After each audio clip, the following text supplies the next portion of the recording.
এই তো সেদিন ভাইয়ের বিয়েতে গিয়ে নদী পার করে তরমুজ খেতে ঘুরতে গেলাম। এরই মধ্যে তরমুজ চলে এসেছে আমাদের বাড়িতে। চৈত্র মাসের বেশ অনেকগুলো দিন পেরিয়ে গেছে। চৈত্র সেলের বাজার কিন্তু এখন জমজমাটি হয়ে উঠেছে। এর মাঝে আমিও একদিন গেছিলাম সেই বাজারে ঘুরতে, যে কেমন কি উঠেছে একটু দেখে আসি। তারই মাঝে এই শাড়িগুলো যেন নজরে পড়লো। তবে জানো তো, এই শাড়িগুলো গতবারও দেখেছিলাম বাজারে, তবে সেটা এক কালারের ছিল। এবার যেমন পাড়ের কালারটা আলাদা করেছে, আগে সেরকম ছিল না। তবে এবারেরটা দেখে মনে হলো একটু বেশি ভালো লাগলো, তাই কিন্তু আমিও নিয়ে নিয়েছি একটা শাড়ি। তবে একার জন্য আনিনি, মায়ের জন্য একটা এনেছি, আর একটা দিদিকেও দেওয়া হয়েছে।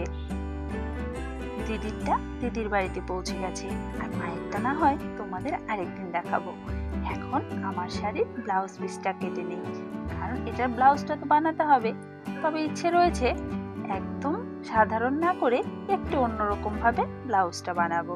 তবে দেখা যাক কাপড়ে হয় কিনা, কারণ দেখে মনে হচ্ছে কাপড়টা একটু ছোটই হয়ে যাবে। মা এবারে ব্লাউজ পিসটা কেটে দেবে, হয়তো বলে দিলে আমিও পারবো, কিন্তু থাক, মাই করে দেখ। যদি কোনো ভুল হয়ে যায় তবে সেটা আর ঠিক করা যাবে না। এখানে অন্যরকম ভাবে বানাবো, সেরকম ভাবেই কিন্তু আমি পেপারের মধ্যে ডিজাইনগুলো করে নিচ্ছি।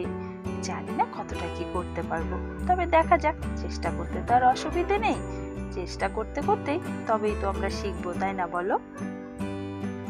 কাটাকুটিগুলো হয়ে গেছে, এখন আর সেলাই নিয়ে বসছি না, কারণ হাতে রয়েছে বেশ কিছু কাজ। ওগুলোকে একটু সেরে নিই, আর এটাকে রেখে দিই। একদিন সময় করে বসবো, সেদিন না হয় করে ফেলবো সেলাইটা। স্নান করে চলে এলাম ঠাকুর ঘরে। জানো তো, কাল দাদা মাসি বাড়ি গিয়েছিল, সেখান থেকেই দুটো তরমুজ পাঠিয়ে দিয়েছে। তবে আমার যেন বিশ্বাসই হচ্ছে না। আমার মনে হয় কিছুদিন আগেই তো দেখে এলাম সেই ছোট ছোট তরমুজগুলো, এত তাড়াতাড়ি কি করে এগুলো বড় হয়ে গেল, সেটাই কিন্তু আমি বসে বসে ভাবছি। আর সেই ছোট ছোট তরমুজগুলো আমার চোখের সামনে যেন ভেসে উঠছে, আর মনে হচ্ছে হয়তো 8-10 দিন মতো হয়েছে, এরই মধ্যে এত বড় বড় হয়ে গেল। যাকে পাঠিয়ে যখন দিয়েছে, ঠাকুরকে তো দিতে হবে সকলের আগে।